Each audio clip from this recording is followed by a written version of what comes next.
नमस्कार दोस्तों, crescent education classes में आप सभी का स्वागत है। Very good morning to all of you. दोस्तों, आप लोगों के द्वारा एलटी डॉक्यूमेंट वेरिफिकेशन को लेकर काफ़ी सारे प्रश्न पूछे जा रहे थे और इसके लिए मैंने कम्युनिटी पर एक पोस्ट भी डाली थी जिसमें मैंने आपसे बोला था कि आपको अगर एलटी डॉक्यूमेंट वेरिफिकेशन से लेकर कोई भी प्रश्न पूछना है तो आप यहाँ पर पूछ सकते हैं। अगली वीडियो में आपके नाम के साथ मैं उन प्रश्नों के जवाब दूंगा। तो आज की वीडियो में दोस्तों आपके एक एक करके सभी प्रश्नों के हम जवाब देंगे।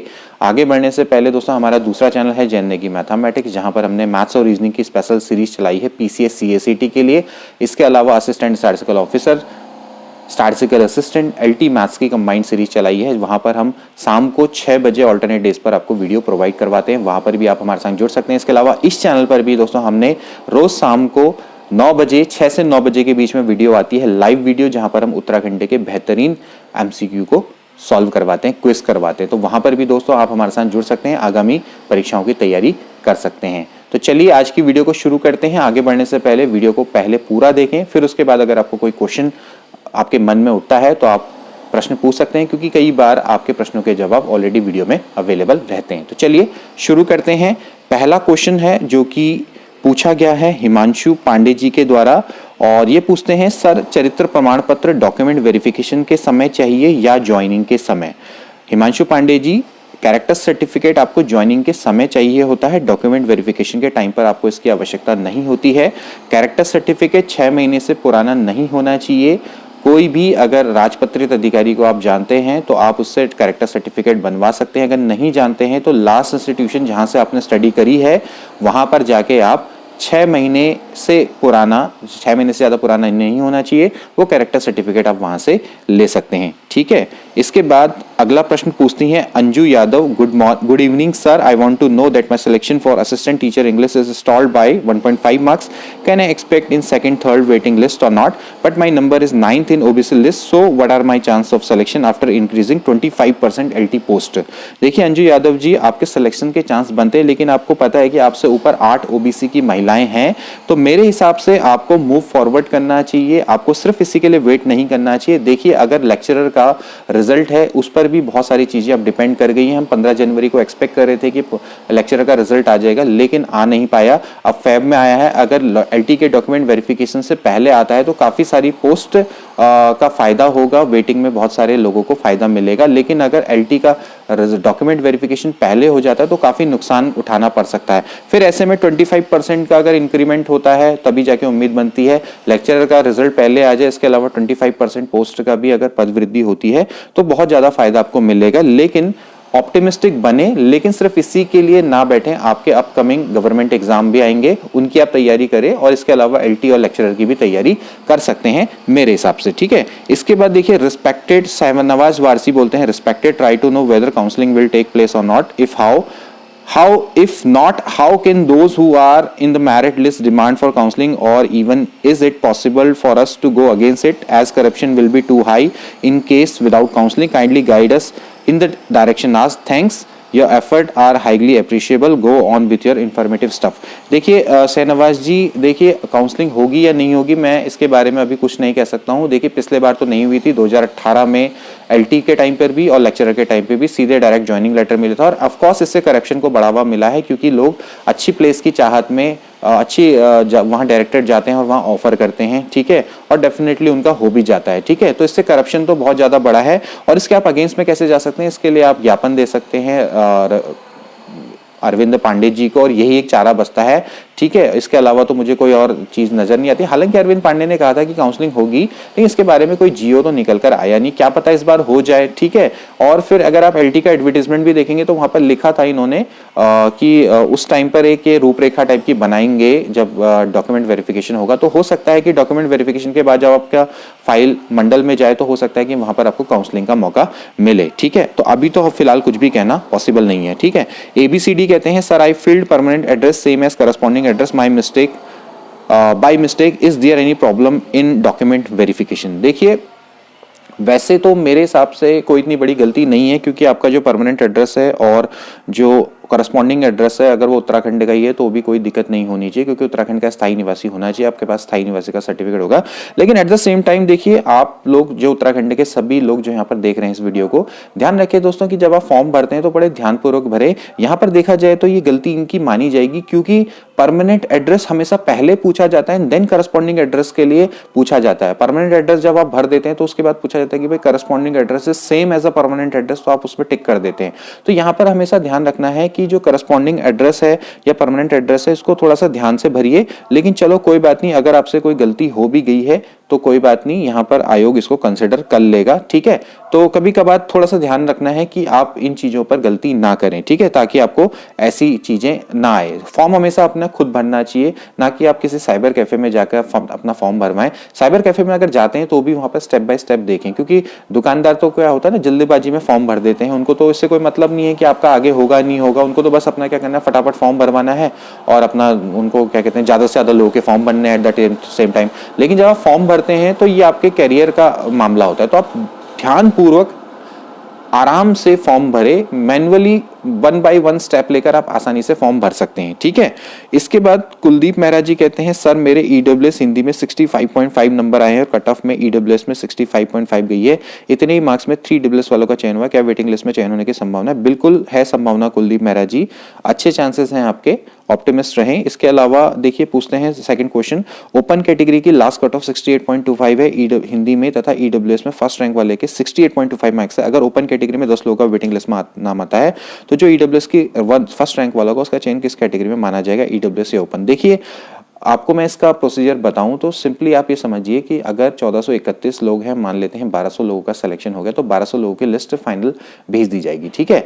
अब उनका जिस कैटेगरी में सिलेक्शन हो गया उनका उसी कैटेगरी में माना जाएगा। अब जो बाकी के जो बचे 231, उसमें क्या होंगे, जनरल वाले भी होंगे, वुमेन्स भी होंगे, एससी भी होंगे, एसटी भी होंगे, ठीक है। तो अब जो अवेलेबल कैंडिडेट्स हैं उनका भी बिल्कुल उसी तरीके से सिलेक्शन होगा जो नियम होते हैं, ठीक है। ओपन प्रवीणता सूची बनेगी, प्रवीणता सूची के क्रम में होगा। अब इसका जो सिलेक्शन है वो ऊपर वाले पे, जिनका ऑलरेडी सिलेक्शन हो गया उन पे इफेक्ट नहीं डालेगा। तो इस तरह से बार बार आयोग क्या करेगा, उनकी कैटेगरी को चेंज नहीं करेगा। अब जिसका सिलेक्शन जिस कैटेगरी में होना था वो हो गया, क्योंकि अब ऐसे में क्या होगा, वेटिंग तो काफी समय बाद निकलती है, तो उनका तो नाम ऑलरेडी फाइनल सिलेक्शन लिस्ट में जा चुका है, चयन सूची में जा चुका है। तो जिसका जिस कैटेगरी में सिलेक्शन हो गया, ठीक है। इस चीज को आप समझिए। सिंपली आप ये मानिए कि जैसे आप 1431 पोस्ट थी, 1.5 लाख स्टूडेंट थे, तो वो अवेलेबल थे, तो जब आयोग ने क्या किया, प्रवीणता सूची के क्रम में उनको भरते हुए चले गए, तो ऐसी आप मान लीजिए कि भाई 231 लोग हैं, जितने बच्चे कुछ स्टूडेंट्स हैं उनको प्रवीणता क्रम में रखा जाएगा और उनको नियम के अकॉर्डिंग भरा जाएगा, ठीक है। तो यहां पर आपको ये चीज क्लियर हो जानी चाहिए, ठीक। इसके बाद जय सिंह जलाल कहते हैं, डिग्री ओरिजिनल ही चाहिए या प्रोविजनल भी चल जाएगी? देखिए अभी फिलहाल प्रोविजनल चल जाएगी, कोई भी दिक्कत नहीं, 6 महीने से पुरानी नहीं होनी चाहिए, लेकिन आप ओरिजिनल के लिए भी जरूर अप्लाई कर दे। 5 से 6 महीने लग जाते हैं, क्योंकि हो सकता है कि यूके ट्रिपल आपको औपबंधिक सूची में डाले और जो विभाग है, संबंधित विभाग को लिख दे कि यानी कि एजुकेशन डिपार्टमेंट को लिख दे कि भाई आप इनसे ओरिजिनल डिग्री जरूर ले, तो वो ओरिजिनल डिग्री आपसे आपकी डिमांड कर सकते हैं। तो फिलहाल अभी कोई दिक्कत तो नहीं होगी, लेकिन फिर भी आप जल्दी ही ओरिजिनल डिग्री के लिए अप्लाई कर दें, ठीक है। दीप चंद्री जी कहते हैं, जो डबल रिपीट हुए हैं उनका, यानी कि जो महिला और ओपन, उनका डॉक्यूमेंट वेरिफिकेशन के बाद आयोग की लिस्ट मंडल को भेज देगा या पूरी कंप्लीट 1431 की लिस्ट भेजेगा? जैसे कि मैंने आपको पहले ही बोला कि जितने लोगों का सिलेक्शन होगा फर्स्ट काउंसलिंग में, जो भी आपका काउंसलिंग का जो पहला फेज रहेगा, जिसमें जितने भी लोगों की काउंसलिंग होगी और जिनका फाइनल सिलेक्शन होगा, उनकी लिस्ट भेज दी जाएगी। जितने भी होंगे 1431 में, अगर 1431 पूरे के पूरे मिल जाते हो बात अलग है, लेकिन उनको वेटिंग तो आनी ही आनी है। जितने लोगों का सिलेक्शन होगा उनकी लिस्ट भेज दी जाएगी, ठीक है। निर्देश कुमारी जी पूछते हैं, सर एलटी और प्रवक्ता की न्यू भर्ती के बारे में बताइए, होम साइंस में वेटिंग का कोई चांस है? होम साइंस से पीजी करने के बाद टीचिंग के अलावा कोई और गवर्नमेंट या प्राइवेट डिपार्टमेंट की जॉब बताइए। देखिए इस पर मैं वीडियो अलग से बनाऊंगा, होम साइंस के क्या क्या चांसेस है, लेकिन फिलहाल मैं आपको बताता हूँ एलटी और प्रवक्ता की नई भर्ती आएगी, रेगुलर इंटरवल पर आती है। 2014-15 में आई थी, उसके बाद 2018 में दोनों की आई, एलटी भी लेक्चरर की भी, इसके अलावा 2020 में भी आई। 3-3 साल के रेगुलर इंटरवल पर भर्ती आती है। जल्दी ही नई वाली भर्ती भी आ जाएगी, अभी से प्रिपरेशन करिए, तभी जाके आपका सिलेक्शन होगा। ऐसा नहीं कि जब फॉर्म आ गया, डेट आ गई, एग्जाम की लास्ट डेट आ गई, 1 महीना रह गया, तब आप प्रिपरेशन कर रहे हैं, तो उससे फिर कोई फायदा नहीं होने वाला। अभी जिस पोजीशन है दोबारा से उसी पोजीशन में पहुंच जाएंगे। लगातार तैयारी करेंगे, प्रिपरेशन करेंगे, तो आपको डेफिनेटली फायदा मिलेगा, ठीक है। मैथमेटिक्स टुडे पूछते हैं, सर एलटी डॉक्यूमेंट वेरिफिकेशन 2 बार होगा क्या? मींस एक बार यूके ट्रिपल एससी ऑफिस में और एक बार मंडल में। देखिए एलटी डॉक्यूमेंट वेरिफिकेशन जो जनरली होता है वो मेन यूके ट्रिपल एससी द्वारा जो किया जाता है, जो आयोग के द्वारा किया जाता है, वही मेन माना जाता है।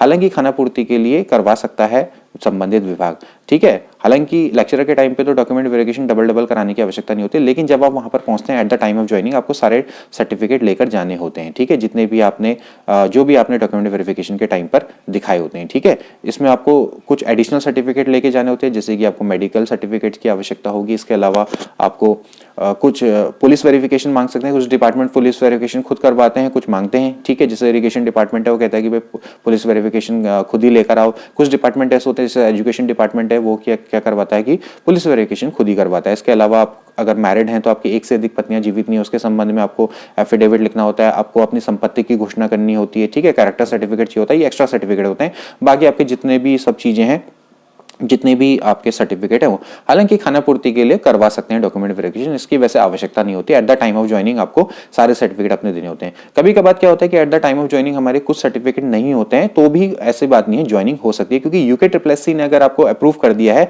तो ऐसे बात नहीं है आपके पास सर्टिफिकेट सारे के सारे रहे होंगे, ठीक है। तो eight the time of joining आप सर्टिफिकेट जमा करवा सकते हैं। इसका अगर आपको कोई भी विभाग अगर आपको ज्वाइनिंग देने से मना करता है तो इसका मैं आपको एक उपाय बताता हूं कि आप देहरादून जाइए, सचिवालय में सभी के डिपार्टमेंट होते हैं, शासन में आप ज्वाइन कर लीजिए, कोई दिक्कत नहीं है, वहां से आपको ज्वाइनिंग मिल जाएगी, ठीक है। अब ये नया रूल आ चुका है, पहले क्या होता था कि आपको विभागों के दर दर भटकना पड़ता था, कभी कभार कार्यालय आपको ज्वाइनिंग नहीं देता था, लेकिन अभी आप क्या कर सकते हैं, डायरेक्टली शासन में जाकर ज्वाइन कर सकते हैं, ठीक है। तो वहां पर कोई दिक्कत नहीं, क्योंकि यहाँ से जो आपकी फाइल होती है वो शासन में अप्रूव होने जाती है, और शासन में जब अप्रूव होगी तो फिर उसके बाद आपको विभाग को ज्वाइनिंग देनी पड़ती है, ठीक है। इसके बाद रेणु बेस कहते हैं, सर नमस्कार, डॉक्यूमेंट वेरिफिकेशन कब तक होने की संभावना है? डॉक्यूमेंट वेरिफिकेशन में कौन कौन से डॉक्यूमेंट जरूरी चाहिए, इसके बारे में बताइए, ठीक है। कैरेक्टर सर्टिफिकेट चाहिए, ट्रांसफर सर्टिफिकेट भी चाहिए होगा क्या? ग्रेजुएशन का नहीं चाहिएगा भैया, कैरेक्टर सर्टिफिकेट और ट्रांसफर सर्टिफिकेट की आपको ग्रेजुएशन की आवश्यकता नहीं है। बाकी मैंने आपको पहले बताया डॉक्यूमेंट वेरिफिकेशन के टाइम पे जो जो डॉक्यूमेंट आपने फॉर्म फिल करते समय पे भरे थे, जो भी आपने भरे थे सब चाहिए होंगे, जैसे कि 10th का सर्टिफिकेट, 10th की मार्कशीट, इसके अलावा 12th का सर्टिफिकेट, 12th की मार्कशीट, ग्रेजुएशन के तीनों ईयर की अंक तालिकाएं, उसके अलावा उसकी डिग्री, ठीक है, क्योंकि आपको सर्टिफिकेट तो चाहिए होगा, अगर नहीं है तो प्रोविजनल बनवा लो। पीजी अब आपने भरा है तो वो भी आप दोनों ईयर की मार्कशीट और इसके अलावा उसका सर्टिफिकेट, बीएड की तालिका और उसका सर्टिफिकेट, ठीक है। टैट का भी आपको क्या चाहिए होगा, सर्टिफिकेट चाहिए होगा, ठीक है। इसके अलावा स्थायी निवास चाहिए होगा, और आपने अगर कोई कैटेगरी के लिए अप्लाई किया है, जैसे अगर आप SC ST EWS किसी भी कैटेगरी से बिलोंग करते हैं तो कैरेक्टर जो भी आपका कैटेगरी सर्टिफिकेट है वो भी आपको जरूरत इसमें पड़ेगी, ठीक है। तो ये सब कुछ इंपॉर्टेंट सर्टिफिकेट हैं, वो आपको चाहिए होगा। इसके अलावा अगर आपने कुछ अधिमानी अर्थाएं भरी है, NCC NSS जो चीजें आपने दोस्तों भरी है वो चीजें आपको वहां पर दिखानी होगी, ठीक है। लेकिन ध्यान रखना कि जो अनिवार्य है वो तो इंपॉर्टेंट है, यानी कि जिससे आपका सिलेक्शन रुक सकता है या जिससे आपका सिलेक्शन होता है, अनिवार्य तो अनिवार्य है। बाकी अधिमानी का मतलब यह है कि वो नहीं भी है तो चल जाएगा, ये सीधा सीधा सा कॉन्सेप्ट होता है, इस चीज को आप समझिए, ठीक है। चलिए, तो आई होप कि आपको क्लियर हो गया होगा कि आपको क्या क्या सर्टिफिकेट वहां पर चाहिए होंगे, ठीक। इसके अलावा दीपक शर्मा जी कहते हैं, सर जी मेरी वाइफ के स्थायी निवास सर्टिफिकेट ऑफलाइन वाला है और शादी से पहले का 2009 का, डीवी में कोई इशू तो नहीं होगा? बिल्कुल इशू नहीं होगा, ऑफलाइन वाला हो चाहे ऑनलाइन वाला हो, तो क्या इशू पड़ता है, हमारा भी ऑफलाइन वाला है, ठीक है। रितु बिष्ट जी कहती है, सर डॉक्यूमेंट वेरिफिकेशन में कौन कौन से डॉक्यूमेंट, चलिए तो मैंने आपको बता दिया, लिस्टें आपको, ठीक है। इसके बाद कहते हैं सारिका चौहान जी कहती है, सर फॉर्म भरते समय एम्प्लॉयमेंट सर्टिफिकेट वाले कॉलम में गलती से नो भर गया, जबकि सर्टिफिकेट मेरे पास उस समय पर अवेलेबल था और भूल से नहीं लगा, इससे कोई प्रॉब्लम तो नहीं आएगी? कोई भी दिक्कत नहीं आएगी। देखिए यूके SSC में अगर ऑप्शन दिया गया है कि भाई आपको एम्प्लॉयमेंट सर्टिफिकेट जमा कराने की आवश्यकता नहीं है, मतलब कि सिंपली अगर वहां पर नो है तो इसका मतलब यह है कि एम्प्लॉयमेंट सर्टिफिकेट जरूरी नहीं है, ठीक है। एम्प्लॉयमेंट सर्टिफिकेट को लेकर काफी सारे प्रश्न लोगों के द्वारा पूछे गए, तो मैं आपको क्लियर कर दूं दोस्तों कि आपको एम्प्लॉयमेंट सर्टिफिकेट की आवश्यकता नहीं है इस समय पर, ठीक है। यूके SSC में साफ साफ बोला है कि यूके, अगर आपने उसने नो का ऑप्शन दिया है तो नो का ऑप्शन सिंपली ये इंडिकेट करता है कि आपको एम्प्लॉयमेंट सर्टिफिकेट की आवश्यकता नहीं है। पहले क्या होता था कि जैसे जो लोग जॉब में हैं ऑलरेडी, तो उनके लिए एम्प्लॉयमेंट सर्टिफिकेट की आवश्यकता नहीं होती थी, वो अपने नियोक्ता से, ठीक है, यानी कि अपने एम्प्लॉयर से वो क्या करते थे, एक एनओसी उनको डालनी पड़ती है। जैसे हम लोग ऑलरेडी गवर्नमेंट जॉब में, तो हमको एम्प्लॉयमेंट सर्टिफिकेट की आवश्यकता नहीं है, हम लोग क्या करते हैं, हम एनओसी देते हैं, ठीक है, एनओसी लेते हैं, ठीक है, अपने सेवा आयोजक से हम एनओसी लेते हैं, ठीक। तो आप लोग जैसे कि अभी आप लोग बेरोजगार हो, तो अभी तो कहीं एम्प्लॉयड हो नहीं, तो आपको एम्प्लॉयमेंट सर्टिफिकेट के लिए भी अगर ऑप्शन दिया जा रहा है तो सिंपली बात है कि आपको एम्प्लॉयमेंट सर्टिफिकेट की आवश्यकता नहीं है, ठीक है। तो यूके SSC में फिलहाल अभी एम्प्लॉयमेंट सर्टिफिकेट की आवश्यकता नहीं है, और अगर नो वाला कॉलम उन्होंने दिया तो सिंपली इंडिकेट करता है कि अभी आपको उसकी जरूरत नहीं है। अगर है तो आप डिटेल भर दो, ये आयोग ये कह रहा है। अगर यस है तो उसकी डिटेल भर दो, नहीं है तो कोई फर्क नहीं पड़ता, ठीक है। इसके बाद सुशांत जी कहते हैं सर मेरा टैट अपेयरिंग वाला लगा है फॉर्म में, जबकि 2021 सी टैट के लिए फॉर्म रीओपन हुए तो उसमें संशोधन नहीं हुआ, और तो मैं डीवी में 2021 वाला टैट दिखा सकता हूं, क्योंकि जब फॉर्म रीओपन हुए तो उसमें क्लियरली मेंशन था कि सभी डॉक्यूमेंट 25 मार्च तक वैलिड होनी चाहिए। बिल्कुल आप दिखा सकते हैं, आपके सवाल में ही आपके क्वेश्चन का आंसर है, ठीक है। तो आप बिल्कुल दिखा सकते हैं क्योंकि साफ साफ 25 मार्च तक लिखा हुआ है, ठीक है, आपका वैलिड होना चाहिए, ठीक है। इसके बाद नीलम भट्ट पूछते हैं सर डीवी के बाद वेटिंग कब तक आएगी, ये आएगी या नहीं आएगी, ठीक है। डीवी के बाद देखिए डॉक्यूमेंट वेरिफिकेशन हो जाए पहले 14 फरवरी को, तो डॉक्यूमेंट वेरिफिकेशन के 14 फरवरी के बाद तो डॉक्यूमेंट वेरिफिकेशन होगा, उसके बाद 1-1.5 महीना लगता है फाइनल लिस्ट आने में, उसके बाद ही फिर आपका क्या होता है वेटिंग आती है। तो 3-4 महीने आप मान के चलिए, 2-3 महीने इतना तो मिनिमम आप मान के चलिए, ठीक है। इसके बाद मैथमेटिक्स टुडे कहते हैं सर मेरी सिस्टर का ईडब्ल्यूएस में 1 मार्क्स से सिलेक्शन नहीं हो पाया, वेटिंग लिस्ट आने पर क्या टॉप ईडब्ल्यूएस वाले कैंडिडेट ओपन में जाएंगे। तो मैंने आपको पहले ही बोल दिया है कि देखिए अभी जो वेटिंग में जो जितना भी होगा, जैसे कि अब वेटिंग में जो भी लिस्ट आएगी, अब उसमें जो जनरल की लिस्ट होगी, उसमें महिलाओं की लिस्ट होगी, ठीक है। तो जितने अवेलेबल कैंडिडेट्स हैं उन्हीं के अकॉर्डिंग उनको नियम के अकॉर्डिंग भरा जाएगा, ठीक है। तो यहाँ पर हो सकता है कि जो वेटिंग में अगर मान लेते हैं कि कोई कैंडिडेट है वो ईडब्ल्यूएस से बिलोंग करता है, लेकिन प्रवीणता सूची में उसका क्रम पहला है, तो वो जैसा कि होता ही है, तो वो जनरल की सीट पर जाएगा, वो तो होता ही है, ठीक है। मतलब आप सिंपली मान लीजिए, मैंने आपको जैसे बताया कि 1200 लोग भर गए, 231 पोस्ट बची, तो भाई 231 पोस्ट में अब वही है कि भाई जिसके टॉप में मार्क्स होंगे तो वो ओपन कैटेगरी में जाएंगे, चाहे वो ईडब्ल्यूएस से बिलोंग करे, एससी से बिलोंग करे, जनरल से बिलोंग करे, वुमेन से बिलोंग करे, और डिपेंड करेगा, ठीक है। तो उसमें कोई वाली बात नहीं है। इसके अलावा देखिए प्रकाश शर्मा जी कहते हैं सर मेरा डोमिसाइल में सरनेम आया है बट मैंने अब न्यू बनवा लिया है, तो क्या मुझे दोनों लेकर जाने होंगे? बोथ लेकर चले जाइएगा। इसके लिए आपको एफिडेविट जमा करवाना पड़ सकता है, ठीक है। और ये कह रहे हैं कि अगर एफिडेविट में ज्यादा मिस्टेक है, मतलब कि एक ही एफिडेविट में हम ज्यादा मिस्टेक के लिए जमा करवा सकते हैं, ईच मिस्टेक के लिए क्या फिर हमें डिफरेंट एफिडेविट बनाना पड़ेगा, या फिर हम एक ही एफिडेविट में सारी मिस्टेक्स को लिख दें, ठीक है। अब इसका तो सीधा सिंपल सा जवाब है, आप कुछ नहीं करना है, अपने कोर्ट में जहां एफिडेविट बनता है तो वहां पर आप उनसे पूछ लीजिए कि हम एक ही एफिडेविट बना सकते हैं क्या सारी मिस्टेक का, वही जवाब आपको दे देंगे, ठीक है। और जब वो कहते हैं यस आप बनवा सकते हैं, तो फिर आप उसको यूके टेस्ट में जाइए और उसको समझा दीजिए। मेन चीज होता है समझाने का तरीका होता है। अगर आप यूके टेस्ट से पूछेंगे तो वो तो यही बोलेगा कि भाई हर किसी के अलग अलग एफिडेविट बनाओ, ठीक है। तो अगर चल जाता है तो कोई भी दिक्कत नहीं है, ठीक है। ज्योति वैष्णवी कहते हैं सर मैंने सीटीटी के मार्क्स ऐड किए थे, उसकी मार्क्सिट डिजी लॉकर में आई थी, उसका प्रिंट लगाने में कोई प्रॉब्लम तो नहीं होगी? बिल्कुल कोई भी प्रॉब्लम नहीं होगी, ठीक है। इसके अलावा इनका एक और प्रश्न भी यहाँ पर दिख रहा है मुझे, ज्योति वैष्णवी का, कि सर मेरा एम्प्लॉयमेंट सर्टिफिकेट 12th बेस पर बना है जिसमें बीएससी और बीएड ऐड नहीं है, तो क्या कोई प्रॉब्लम नहीं होगी? कोई भी दिक्कत नहीं होगी, एम्प्लॉयमेंट सर्टिफिकेट से कोई भी दिक्कत नहीं होगी आपको, ठीक है। इसके बाद ज्यादातर लोग पूछ रहे हैं कि कब होगा। देखिए ज्यादातर जो कब होगा मैंने आपको पहले ही बता दिया, 14 फरवरी के बाद इसके होने की संभावना रहेगी, ठीक है। अभी तो कुछ भी इसमें कह नहीं सकते, ठीक है। इसके बाद गीतांजलि बिष्ट कहते हैं मेरा एम्प्लॉयमेंट सर्टिफिकेट मार्च 2021 में एक्सपायर हो गया था। तो चलो एम्प्लॉयमेंट वालों को तो मैं जवाब नहीं देता हूं, मैंने आपको पहले ही बता दिया एम्प्लॉयमेंट के लिए आपको टेंशन लेने की आवश्यकता नहीं है। ये कहती है कि मेरा सीटीटी जब बीएड करी थी तब उस समय पे क्वालिफाई हुआ, मींस अपेयरिंग में था, तो ये वैलिड होगा, बिल्कुल होगा। अगला कह रहे डोमिसाइल कंप्यूटराइज बनवाना होगा क्या? जरूरी नहीं है, ठीक है, कोई जरूरी नहीं है। तमन्ना कहती है good evening sir L T form fill करने के टाइम में मेरा एम्प्लॉयमेंट कार्ड एक्सपायर हो गया था। फिर से एम्प्लॉयमेंट वाला कह रहे हैं, तो एम्प्लॉयमेंट की आपको अभी फिलहाल कोई भी दिक्कत नहीं है, ठीक है। और हमने गलती से नो ऑप्शन पे क्लिक कर दिया, कोई भी दिक्कत नहीं आएगी, ठीक है। एम्प्लॉयमेंट है तो ठीक है, नहीं भी है तो भी कोई दिक्कत नहीं है, ठीक है। पल्लवी गोयल कहती है सर मेरा यूटीटी 2 सर्टिफिकेट की वैलिडिटी 2026 और मैंने एप्लीकेशन फॉर्म में 2025 भर दी, क्या कोई प्रॉब्लम होगी डॉक्यूमेंट वेरिफिकेशन के टाइम पे? देखिए पल्लवी जी, यूटीटी सीटीटी की वैलिडिटी तो अब लाइफ टाइम है, तो 2025 बढ़ दिया 2026 बढ़ दिया, क्या फर्क पड़ता है? अगर लाइफ टाइम नहीं भी होती तो मैंने आपको पहले ही बताया था कि at the time of document verification वो वैलिड होना चाहिए, मतलब कि at the time of filling form वो वैलिड होना चाहिए। तो उसकी वैलिडिटी 2025 से 26 हो, उससे क्या फर्क पड़ता है, ठीक है। 2025-26 इसका मतलब जो आपने फॉर्म भरा था 2020 में तब तो वैलिड था ना, 2020-21 में जब भी भरा होगा, 2020 में भरा होगा तो उस समय पे वो वैलिड था, तो ठीक है, कोई दिक्कत नहीं है। और वैसे भी अब तो लाइफ टाइम हो चुकी है वैलिडिटी, कोई भी दिक्कत नहीं होगा, ठीक है। इसके बाद पंकज सैनी जी कहते हैं सर जी नमस्कार सर जी, एलटी का फॉर्म भरते समय साइबर वाले द्वारा इंटरमीडिएट बोर्ड में यूपी बोर्ड के स्थान पे आधार बोर्ड लिख दिया, तो कैसे कोई परेशानी होगी? वैसे कोई परेशानी नहीं होनी चाहिए, ये कोई इतनी बड़ी मिस्टेक नहीं है, आयोग इसको कंसिडर कर लेगा, आपको इन कर लेगा, कोई भी दिक्कत नहीं होनी चाहिए। यूपी बोर्ड अगर को गलती से अदर बोर्ड भी लिख दिया कोई बात नहीं, ठीक है।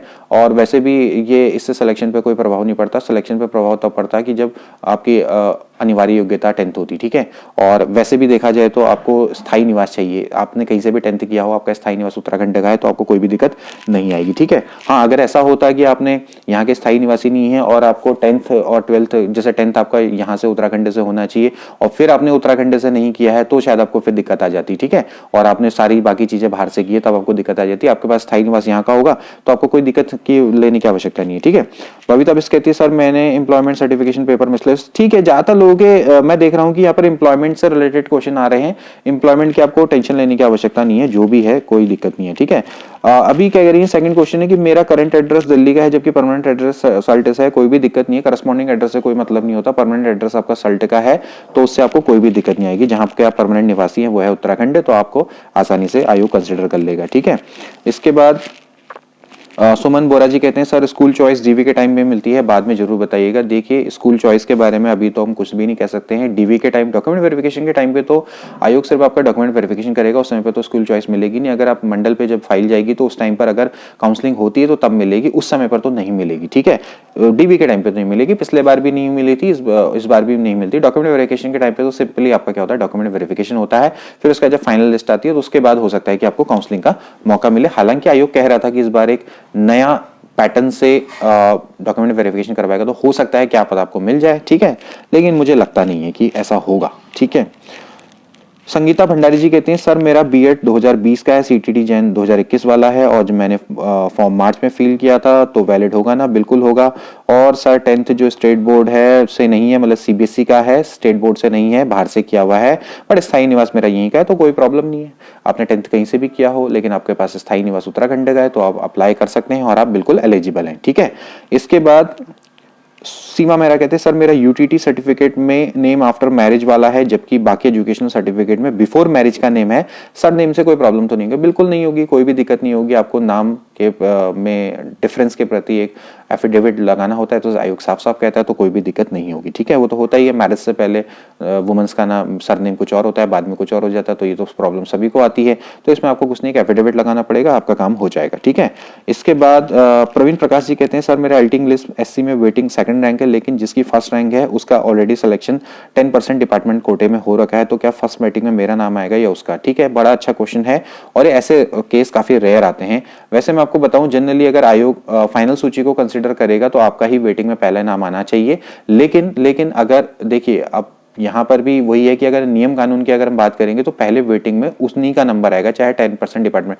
हालांकि एक तरफ से ये भी अपवाद बनता है कि भाई देखिए जिस आदमी का नाम ऑलरेडी फाइनल सिलेक्शन सूची में भेजा जा चुका है तो उसका दोबारा से वेटिंग में नाम कैसे आ सकता है, ठीक है। तो इस हिसाब से अगर आयोग अगर उसको कंसिडर करेगा तो आपका ही आना चाहिए, अदरवाइज मेरे हिसाब से उसका भी आ सकता है। देखिए इसमें मैं अभी थोड़ा सा प्रॉपरली आंसर मैं आपको नहीं दे पाऊंगा, लेकिन अगर आयोग से मैं इस संबंध में बात करने की कोशिश करूंगा कि इसका क्या केस है, क्योंकि ये केस बहुत रेयरली होते हैं। 10% डिपार्टमेंट कोटे में हो रखा है तो उनका फाइनल सिलेक्शन जब होगा तो उनकी फाइनल लिस्ट जब सूची है उसको डेफिनेटली आयोग देखेगा और मेरे हिसाब से जितने जो लोग हैं जिनका फाइनल सिलेक्शन हो चुका है, अगर आयोग इस तरह से काम करता है कि जिन लोगों का फाइनल सिलेक्शन एक बार हो चुका है उनका नाम दोबारा से अब अगले उसमें वेटिंग में कंसिडर नहीं करना है तो फिर आपका ही नाम आएगा। लेकिन आयोग अगर वही अपने नियम कानून में अगर चलेगा तो फिर उनका नाम आना चाहिए, ठीक है। तो इसमें मैं कोशिश करूंगा, पता करूंगा, फिर आपको जवाब देने की कोशिश करूंगा, ठीक है। अच्छा प्रश्न था आपका और वैसे भी ऐसे जो केस होते हैं बहुत रेयरली होते हैं, ठीक।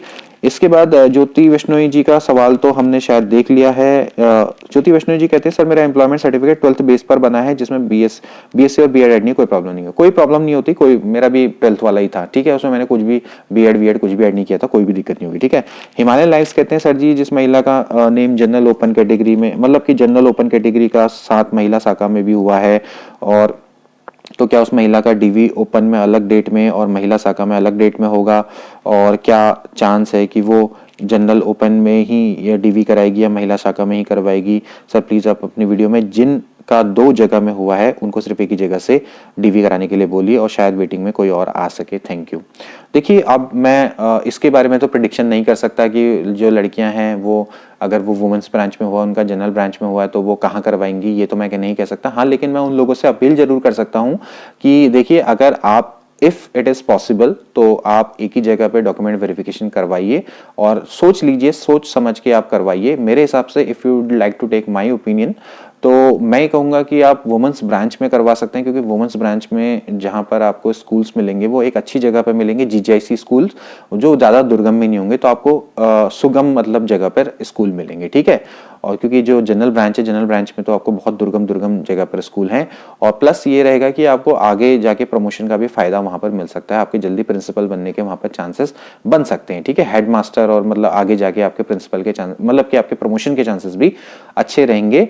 तो ये मेरी ओपिनियन है, मैं किसी को प्रेशराइज नहीं करूंगा, ये आपका पूरा राइट है कि आप डॉक्यूमेंट वेरिफिकेशन में जाएं, लेकिन अगर आप नहीं जाते हैं, एक डॉक्यूमेंट वेरिफिकेशन को आप छोड़ते हैं, तो इससे किसी का कैरियर बन सकता है, किसी का भविष्य बन सकता है, ये भी आप ध्यान रखें, ठीक है। इसके बाद गीतांजलि भट्ट जी कहती हैं डॉक्यूमेंट वेरिफिकेशन के बाद मेडिकल होगा क्या? मेडिकल उत्तराखंड से ही कराना होगा, दिल्ली से भी करवा सकते हैं। मेडिकल की क्या प्रोसीजर है? कैरेक्टर सर्टिफिकेट 2016 का है मेरे पास, क्या दोबारा बनवाना पड़ेगा और कहां से? देखिए भाई, डॉक्यूमेंट वेरिफिकेशन के बाद मेडिकल नहीं होता है, मेडिकल जमा करना पड़ता है, मेडिकल आपको सीएमओ से बनवाना पड़ेगा, ठीक है। दिल्ली का भी है तो दिल्ली का भी चल जाएगा, आयोग मतलब कि विभाग इसको कंसिडर कर लेगा, कोई भी दिक्कत नहीं आएगी, ठीक है। और कैरेक्टर सर्टिफिकेट आपका यह है कि 2016 का है तो वो नहीं चलेगा, आपको 6 महीने पुराना होना चाहिए। लास्ट इंस्टीट्यूशन जहां से आपने पढ़ा है वहां से आप बनवा लीजिए कैरेक्टर सर्टिफिकेट, 6 महीने पुराना नहीं होना चाहिए। किसी भी गजेटेड ऑफिसर को पकड़िए, उससे बनवा दीजिए, कोई भी दिक्कत नहीं हो, बनवा देगा आपको अगर जान पहचान का है तो, ठीक है। इसका देवेंद्र सिंह कहते हैं आधार कार्ड में एड्रेस दिल्ली का है, डॉक्यूमेंट वेरिफिकेशन में कोई प्रॉब्लम तो नहीं होगी। आधार कार्ड में एड्रेस अगर दिल्ली का है तो उससे क्या फर्क पड़ता है, आपका आधार कार्ड से थोड़ी आप उत्तराखंड के निवासी बन जाते हैं। आपका जो स्थायी निवास है यहाँ का वो आपका देखा जाएगा, ठीक है। अगर आपका स्थायी निवास वहां है तो फिर आपको कोई दिक्कत नहीं होगी, ठीक है। इसके बाद और भी कई सारे प्रश्न पूछे गए हैं, मैं जरा एक बार देख लूं। अंजलि आर्या जी बोलती हैं कि सर मेरा नाम अंजलि आर्या है, शादी के बाद अंजलि चौहान हो गया है और मेरे एम्प्लॉयमेंट कार्ड में अंजलि चौहान चढ़ा दिया है, तो कोई फर्क तो नहीं आएगा? कोई फर्क नहीं आएगा, मैंने आपको पहले बोल दिया। आपको सिर्फ क्या करना होगा, एफिडेविट एक जमा करना होगा नाम में भिन्नता से संबंध में, ठीक है। अविनाश नोटियाल जी कहते हैं सर मेरा ओबीसी संस्कृत में 0.5 से रुका है और ओबीसी में 2 का सिलेक्शन और हुआ है, वेटिंग के अनुसार मेरा नाम पहले है, यदि दोनों जगह वो ज्वाइन करेंगे तो फिर ओबीसी की वेटिंग आएगी नहीं, तो फिर अगर दोनों ज्वाइन कर लेंगे तो फिर वेटिंग कैसे आएगी आप बताइए खुद ही। अगर जब जितनी पोस्ट है उसमें लोग ज्वाइन कर लेंगे तो फिर वेटिंग कैसे आएगी? हाँ, ये हो सकता है कि अगर फिर पद वृद्धि हो तो पद वृद्धि में आपका नाम आने की संभावना रहेगी, ठीक है, अगर पद वृद्धि होती है तो, ठीक है। और इसके बाद कई लोग जो पूछ रहे हैं प्रत्यावेदन का क्या हुआ? प्रत्यावेदन में मैं दोस्तों मैं आपको पहले बता दूं कि अगर प्रत्यावेदन आपने लगाया है और क्वेश्चंस के आंसर पर तो साफ साफ आयोग ने बोला है कि वहां पर आप कोई भी प्रत्यावेदन नहीं लगा सकते, उनको कंसिडर नहीं किया जाएगा। हाँ, हालांकि अगर आपको रिजल्ट पे कोई प्रॉब्लम है, रिजल्ट पे अगर आपको लगता है कि कोई डाउट है, अगर आपका नाम ऊपर है मेरिट पर और आपका नाम नहीं आया तो आप लगा सकते हैं, अदरवाइज आप रिजल्ट पे तो कोई भी आप ऑब्जेक्शन नहीं लगा सकते, मतलब आंसर की पर बार बार रिवाइज आंसर की नहीं निकाली जाएगी। और इसमें मैं आपको पहले भी बताऊं दोस्तों कि जब आप आंसर की देख रहे हैं तो आप उसमें जरूर इंग्लिश वाला जो फॉर्मेट है वो भी देख लें, क्योंकि साफ साफ बाहर लिखा रहता है कि अगर हिंदी के में अगर कोई डाउट है हिंदी के क्वेश्चंस में तो फिर आप इंग्लिश वाला ही मान्य होगा। तो अगर कुछ लोग इसमें कोर्ट भी जाते हैं तो भी आयोग के पास अपने पुख्ता दस्तावेज होंगे, वहां पर वो ये प्रूफ कर देगा कि भैया जो इंग्लिश के डॉक्यूमेंट्स है हमने उसी के अकॉर्डिंग किया है, तो वहां पर भी आयोग को ही कोर्ट कंसिडर करेगा। तो ये चीज आपको थोड़ा सा ध्यान में रखना है, ठीक है। तो क्योंकि जो 1-2 क्वेश्चन अगर 2-3 क्वेश्चन अगर आपके गलत माने गए हैं तो उसमें कहीं ना कहीं जो इंग्लिश वाला फॉर्मेट है वो उसको आयोग ने कंसिडर किया। हालांकि ये बहुत अनफॉर्चुनेट है, इसमें मैं कुछ नहीं, इसमें मैं भी थोड़ा सा अभी फिलहाल कुछ नहीं कर सकता हूं, लेकिन फिलहाल तो यही प्रोसीजर रहेगी, ठीक है। इसके अलावा बहुत सारे प्रश्न पूछे गए हैं, ज्यादातर लोगों के रिपीटेड क्वेश्चन है और मैंने कोशिश करी है कि सभी के आंसर मैं दूं। सभी के एक जैसे प्रश्न हैं, जो अलग अलग डिफरेंट काइंड ऑफ क्वेश्चन है, मैंने वही चुने हैं और उनके आंसर देने का प्रयास किया है। दोस्तों मैं आगे बढ़ने से पहले आपसे यही कहना चाहूंगा कि अभी लगातार पोस्टें आएंगी, आगे बहुत सारे आपको मौके मिलेंगे। इसके बाद यूके पीसीएस के फॉर्म तो आ चुके हैं, आपने आई होप भरे भी होंगे। इसके अलावा उत्तराखंड आरओ एआरओ की परीक्षा भी होगी आगे जाके सचिवालय में, और इसके अलावा उत्तराखंड लोक सेवा आयोग में भी समीक्षा अधिकारी, सहायक समीक्षा अधिकारी की पोस्ट आएंगी, तो वहां पर भी आप लोग दोस्तों अप्लाई कर सकते हैं। बेटर पोस्ट हैं, अगर आपका सिलेक्शन वहां पर हो जाता है तो आपको काफी अच्छे मौके मिलेंगे आगे जाके, ठीक है। आप सिर्फ एक ही जॉब को हमेशा अपना फोकस ना माने, आप अगर तैयारी करनी है या फिर आप अभी से करिए, एलटी लेक्चरर के आप आगे फॉर्म आ जाएंगे। ये नहीं कि फिर जब आप फॉर्म आएंगे और फिर उसके बाद आप तैयारी करेंगे तो फिर ये आपके लिए अच्छा नहीं है।